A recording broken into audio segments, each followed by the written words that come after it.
Good afternoon, everyone, and welcome to the District Download. I am Senator Angela Williams Graves, representing the 21st Senatorial District, where we do good work on your behalf. And I am so excited to be here with you today.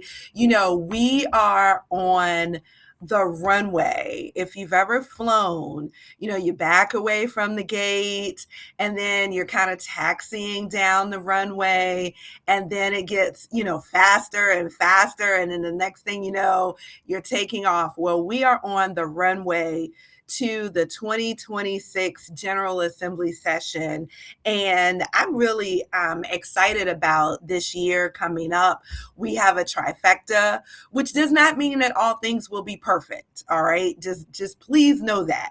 But know that we are going to do our best to work together as good Democrats for the betterment of Virginia, so that Virginia will be a more affordable place to live, that we can reduce costs for Virginians, and that we can do some of the things that we know Virginians are looking forward to. So one of the things that I wanted to talk to you about today was how a bill becomes a law. So understanding that process is going to help you. And so a lot of times what people do is they'll come to us like now, and they'll be like, well, I've got a bill idea, or well, I've got, I want to put this bill in, or can you put this bill in? And today is the 17th of December. It is too late. Usually in the Senate, we have bill limits on even years. This 2026 is the long session. So we'll be here for 60 days, and we have bill limits every year in the Senate. The House of Delegates, I don't believe they have a bill limit this year.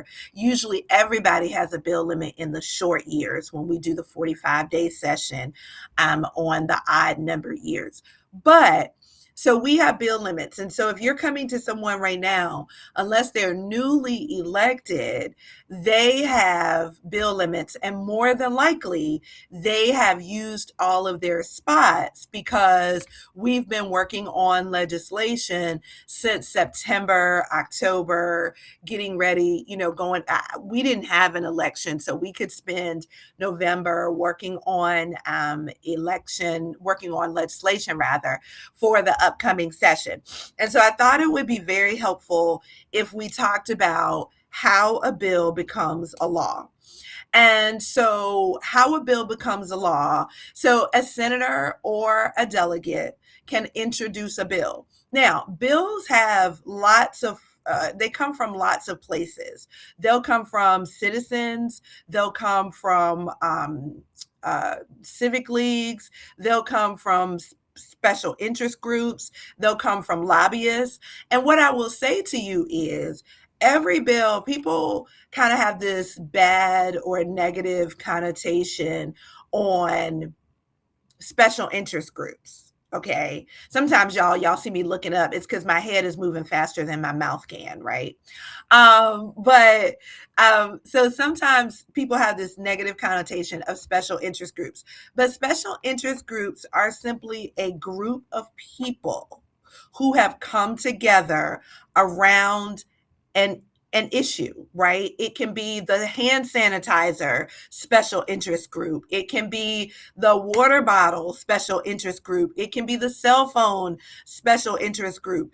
Ones that you've normally heard of, the gun lobby special interest group. The gun rights, I should say, special interest group. But bills can come from anywhere.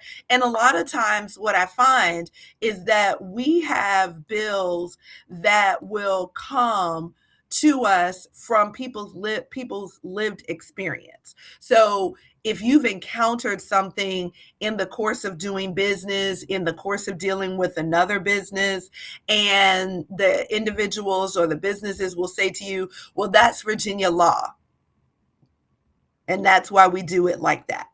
Well, then if it doesn't work for you, then you have the opportunity to reach out to your legislator, your delegate, your senator, and say, hey, I had this situation happen, it didn't work for me. This is it just wasn't practical, and how can we fix this? And so sometimes when we talk about how can we fix something, that what we do is we'll look at what that law is that's already in place, and then we will research it to find out why it was put there. What are the other parameters around it? Is it one of those situations that excuse me, may be inconvenient for you as an individual, but it is a safety net or something that keeps order for the 8 million people that live in Virginia? Does that, that, I hope that helps to put a little bit of context to it. So anyway, bills can be no, go back. Bills can be introduced by constituents, not introduced, but they can be requested by constituents, special interest groups, the whole 9 yards. And that's where that's where a lot of our legislation comes from.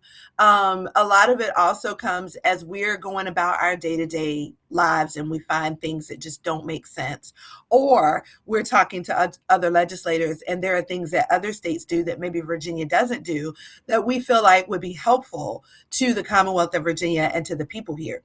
So once we excuse me, y'all, I done picked up something or another this week. But once we have a bill idea, we get with our group of lawyers in the Division of Legislative Services. And excuse me.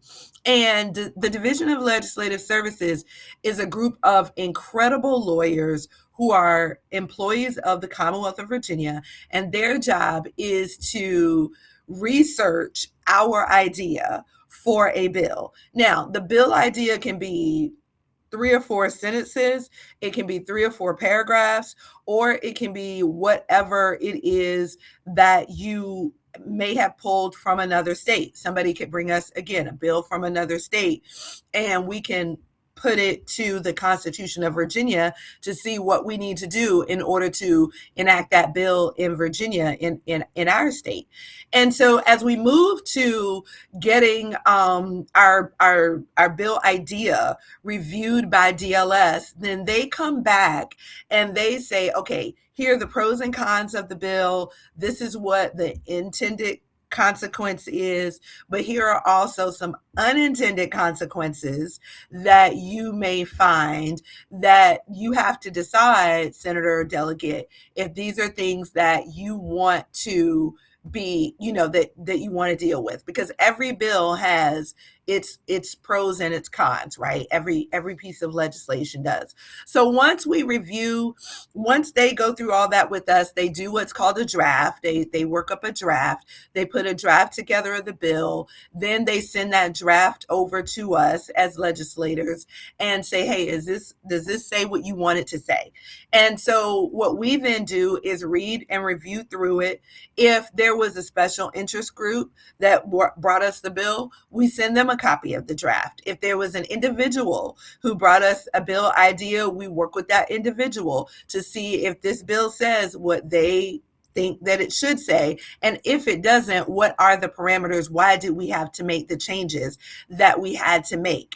And once we do that, we move to the next phase of introducing that bill. All right. So then the bill, once the draft is accepted and everybody's had their eyes on it, then we introduce our bill. So you may see, if you go to Legislative Information Services, LIS, in the Virginia General Assembly website, you may see that there are some legislators who have introduced bills. They've introduced their bills early. I want to say we could start introducing bills like at the first of the month or the middle of the month or something or another like that. Some date we could introduce bills. I have not introduced any of my bills yet because there are bills I'm still waiting to get back from the drafters, and I'm still reviewing those bills with with interested parties that brought them to me, to make sure that we're all in alignment and we're all on the same page. But once the bill gets introduced and session starts, okay, once it gets introduced, it'll have a bill number. So it'll say House Bill HB 128. It'll say Senate Bill SB 125. Okay. Once it gets introduced, then it gets a bill number. Once it gets a bill number, then it goes to the clerk.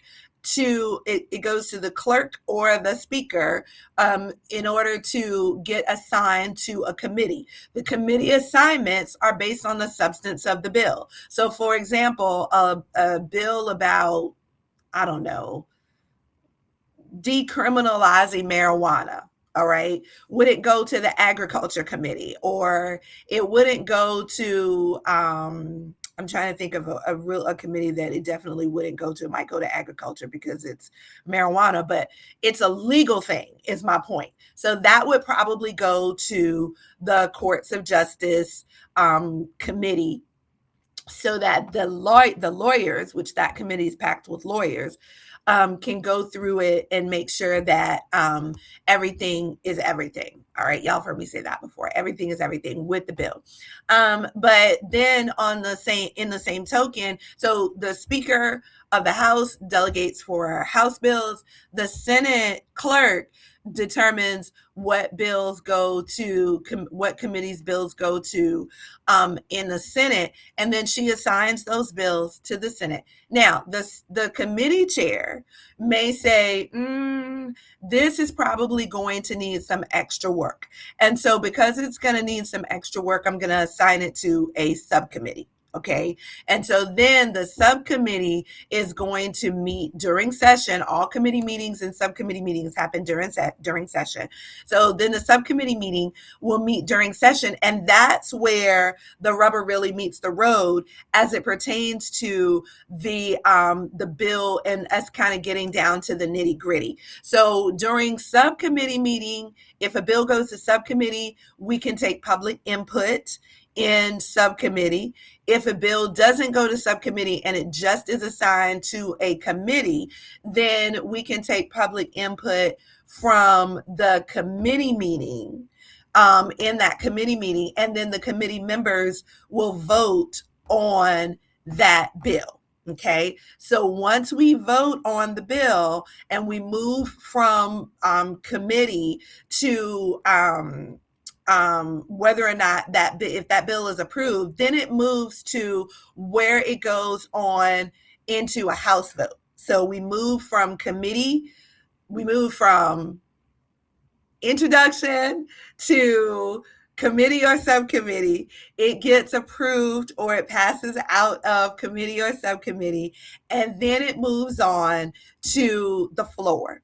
And so when it gets to the floor, it would have passed the subcommittee, the committee, and now it's going to the floor. Okay, so once it gets to the floor, then the patron, either the senator or the delegate that introduced the bill, then is required to present the bill on the floor. Because here's the thing, I'm going to stick a note there. When the bill is in committee or subcommittee, that patron, the senator or the delegate who introduced the bill, has to defend their bill in committee and subcommittee. All right, either or, wherever it lands. Okay, they have to defend their bill. They present their bill. Public input is heard. You get expert testimony, all that kind of good stuff. All right, so that's where fleshing out the good and the bad. There may be amendments made in subcommittee or committee to a bill. Other members who are on the committee can suggest an amendment, and the patron, can accept the amendment or reject the amendment. It's totally up to the patron if they want to accept an amendment to their bill. All right. So now, once we we come back to the floor. All right. Once we pass the bill out of committee, then it goes to the floor. And from the floor, it has three reads. It has a first reading, a second reading, and a third reading. This is probably some Thomas Jefferson stuff that they did back in the day, when they lit places by candlelight. But we don't actually read the bills all three times. We will waive the first reading, second reading, and then the third reading. The second reading, I believe, in the Senate is when we can do amendments to the bill if there are any what we call floor amendments. So if a bill came out of committee, but there was still some angst about it with other members, and other members may have gone to the patron and said, hey, can you change this? Can you change that? Can you add this, or can you add that? Then those are floor amendments. Those amendments can be made on the floor. And then on the third reading is where the member will stand up. They will talk about the bill. I hope I'm getting that order right. They will talk about the bill, and they will then make sure that they'll answer any questions that the other members of the chamber, either the House chamber or the Senate chamber, will ask the member, as it pertains to their bill. Once all of that discussion is ended, then that bill will be moved for a vote. And once that happens, it's voted on, and it either passes or it fails. And it's a majority. In most cases, it is a majority. So 21 votes passes you. Anything less than 21 votes fails you. If a member is missing and we have a 2020 tie, or if somebody defects or whatever and there's a 2020 tie, then that is where the lieutenant governor comes in, and the lieutenant governor votes, and the lieutenant governor will be the tie-breaking vote for that particular piece of legislation. Got it? Good. Moving on. All right. So now, every bill has to pass two chambers in order to get to the governor's desk. So a repeat action, once all of the bills that have been introduced in the Senate go through committee, everything that passes out of committee is then going to go to the floor. And then once it is voted on the floor, if it passes the floor, then it'll sit for a second, and then it'll go over to the House. Like, so our Senate bills, once they pass out the floor, they go to the House. House bills, once they pass out the floor, they come to the Senate. About midway the session, we have what's called crossover. So at crossover, because this can't just go on indefinitely, right? So at crossover, what happens is we all the bills have to be heard by a certain deadline. That's it. Everything we have deadlines for when bills can be introduced. The last day a bill can be introduced is the first day of session.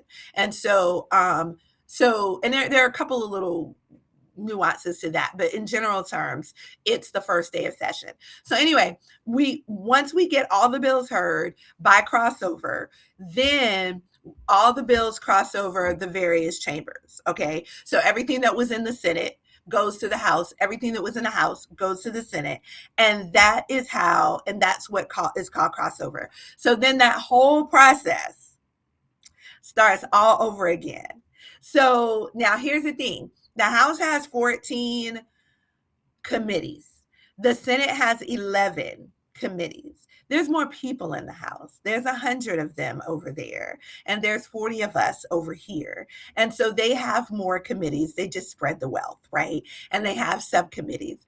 And so as we move on through crossover, all of this happens all over again. We go through. So here's the tricky part about crossover, because I've seen this on Twitter, X, whichever one it is. I've seen people say, how are there committees and nobody's there? All right. No members are there. There are all these empty seats. Well, let me explain it to you.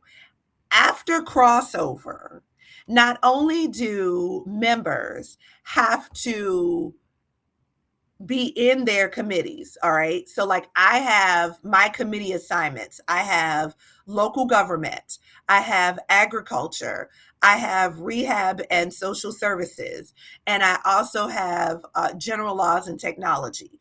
Those are my four standing committees that I'm a member of and that I am required to be seated in their meeting times to hear bills that are coming from other legislators, right? And occasionally some of my bills end up in my committees and I have to present them in my committees. In crossover, okay, not only do I have to be seated still in my four committees that I have, but I also have to then go to the House side and present my bill in person in the House committees, because every bill has to pass two chambers, has to pass both chambers. In order to get to the floor, it has to pass out of committee. So there are members, every member is assigned to 4 or 5 committees. All right. And so members will, on the Senate side, we are able to do what's called a proxy of our vote. And I know I'm getting in the weeds, but I really want you to understand this. We're able to do a proxy of our vote. So if it's somebody we can trust, we give them our vote, our voting power, and they hear the bills and they vote for themselves and they vote for us. And so that's why a lot of times you'll see empty seats. If you're streaming live online, you'll see empty seats because a Senate member is in a House committee presenting their bill to the House committee so that it can pass out of the House committee and get to the House floor. Okay, so just a little bit of inside baseball there. It's not that we're just hanging out in the lobby or something. We are working, but we have to be. It's kind of like we have to be a chameleon because we have to be in 2 places at one time sometimes. So now, after crossover, the bill goes to the governor's office. So if my Senate bill passes out of the Senate and then goes over to the House, passes out of committee, passes out of the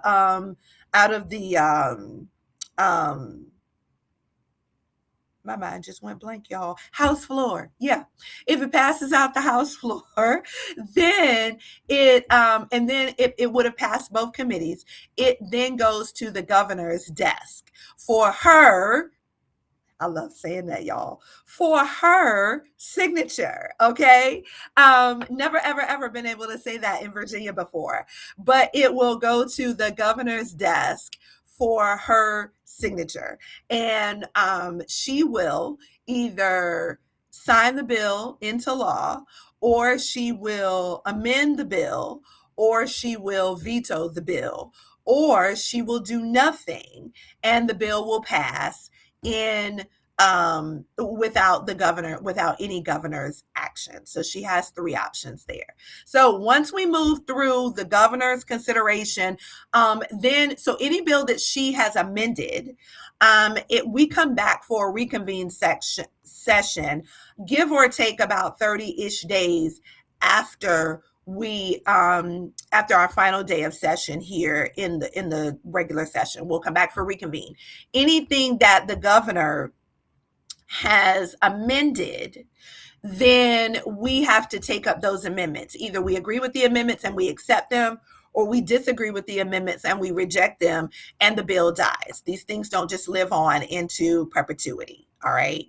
And so then as we move along, the bill becomes a law. Once the governor signs it, it goes into effect July 1, unless there was some other parameter that required it to go into law sooner or later.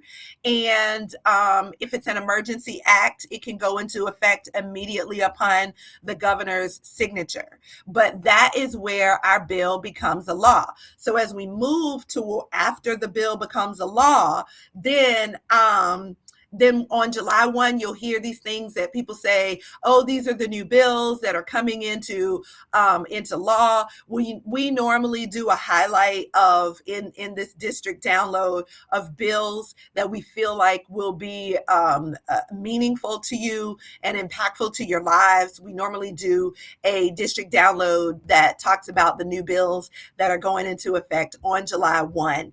And so that you are aware. And then on the website, we provide all the information on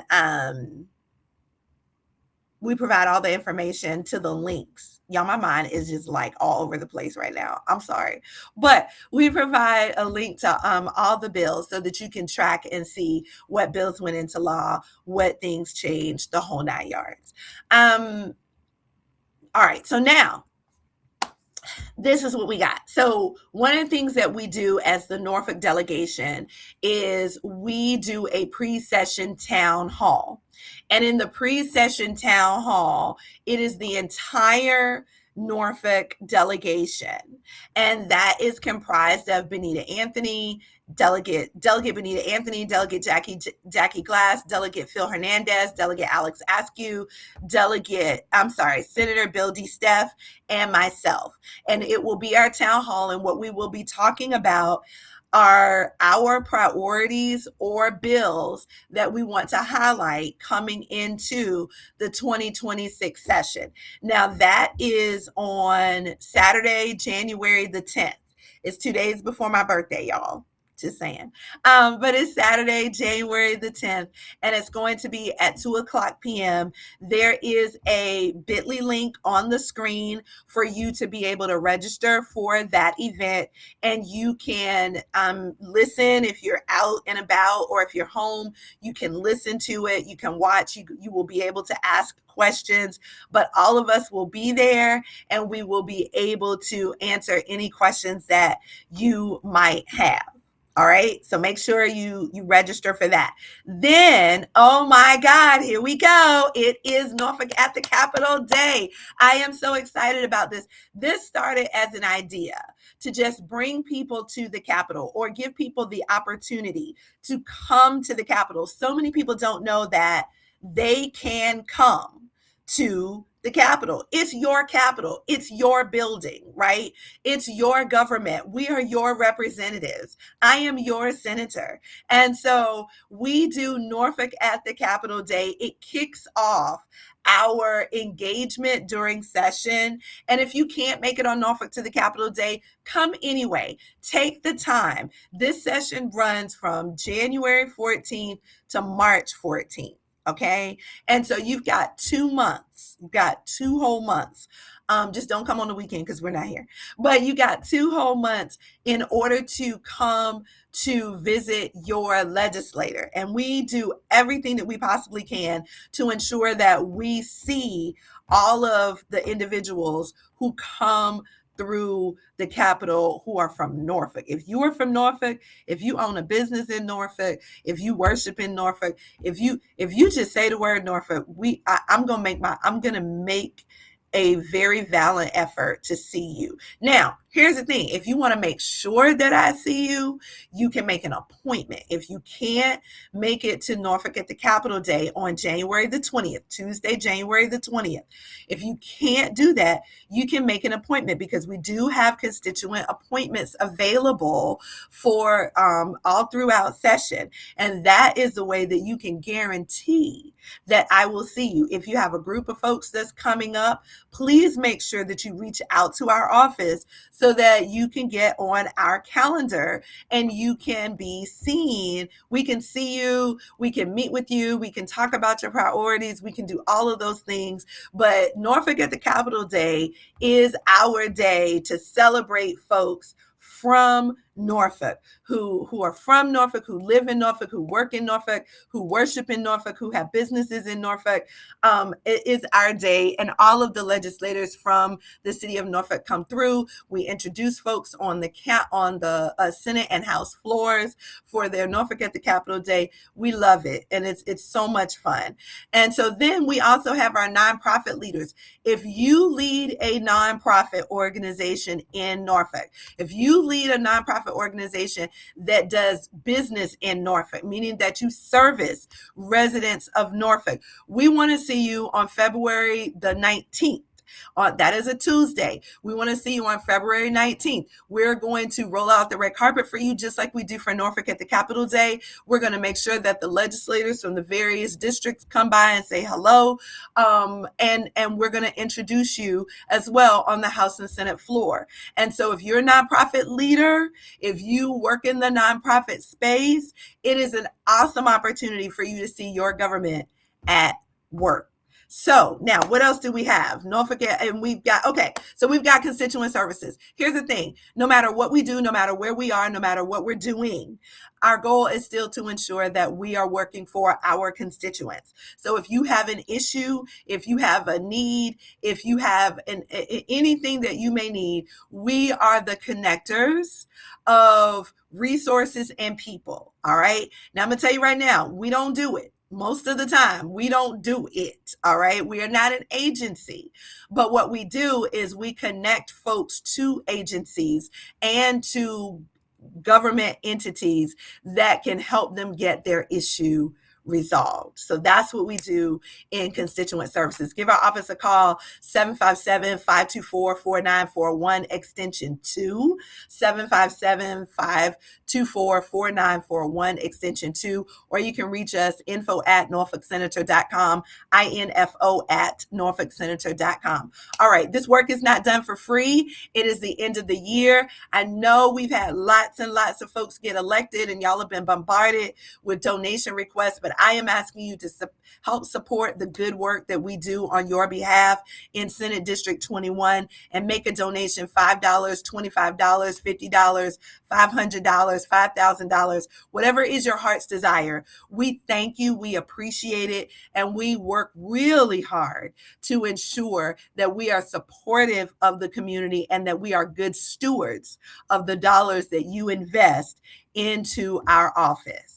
And so last but not least, I want to say thank you. Thank you for allowing me the pleasure, the privilege, the opportunity to serve you, to be your senator, to work for you, to work with you, to fight for you, and to fight with you on things that matter, not only in the 21st Senatorial District, but throughout the Commonwealth of Virginia. So thank you so much for all that you do. I want to take the opportunity to wish you a very Merry Christmas. I want to take the opportunity to wish you a very Merry Christmas. I want to take the opportunity to wish you a happy Kwanzaa. I want to take the opportunity to wish you a happy Hanukkah and happy Merry whatever else it is that you celebrate. All right. If you accept my Merry Christmas, I'll accept your happy whatever. All right. Because it is all about the spirit in which it is given. I don't think I'm going to see you before the new year. So have a wonderful new year. And then the next time I'll see you, it will be in 2026. Now, we do this every week during session. So we bring you session updates every single week during session. So you'll get a district download every week during session. Make sure, too, that you sign up for our newsletter. If you visit norfolksenator.com and you go to sign up, that will take you to the sign up page for our newsletter, and you will get a newsletter, an e-newsletter in your inbox every week during session. And then once we're out of session, you get them every 2 weeks. So we're not spamming you, but we want to be able to engage, and we want to make sure that you're keeping up with what's going on. And we want to be able to provide you good information with things that are going on in the community and around the Commonwealth. So again, thank you so much for all that you do. Thank you for the opportunity and privilege to serve you. I am Senator Angelia Williams Graves, representing the 21st Senatorial District, where we do good work on your behalf. Just remember one more thing. I love y'all, and you are a walking, talking, living, breathing miracle. Bye now.